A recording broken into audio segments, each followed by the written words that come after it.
বলেছেন, তিনি বলেন আল্লাহর এই সৃষ্টি শৈলী, এই সৃষ্টি নৈপুণ্য নিয়ে 1 ঘন্টা চিন্তা করা, ক্রিটিক্যাল থিঙ্কিং করা, সারা রাত নফল তাহাজ্জুদের চেয়েও সেরা। সূরা আলে ইমরানের 190 নম্বর আয়াতে আল্লাহ তাআলা বলেছেন, যারা আকাশ বাতাস পৃথিবী সৃষ্টি নিয়ে চিন্তা করে এবং সর্ব অবস্থায় আল্লাহ তাআলার জিকির করে, ওয়া ইয়াতাফাক্কারুনা ফি খালকিস সামাওয়াতি ওয়াল আরদ, এবং তারা তাফাক্কুর করে, ক্রিটিক্যাল থিঙ্কিং করে, এবং তারা বলে মা খালাকতা হাযা বাতিলা, হে আল্লাহ তুমি অনর্থক কিছু সৃষ্টি করো নাই। মনে রাখবেন, এই পৃথিবীতে আল্লাহ তাআলা অনর্থক কোনো কিছু সৃষ্টি করে নাই, করেছে? যেটাই সৃষ্টি করেছে এটা এর মধ্যে মানব কল্যাণ আছে না নাই?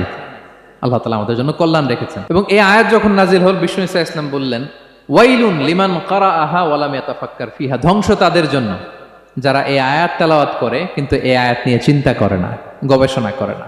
এবং কোরআনের বিভিন্ন আয়াতে আল্লাহ তাআলা বিশ্বনবীকে বলেছেন, নবী হে, আপনি আপনার উম্মতদেরকে নবীদের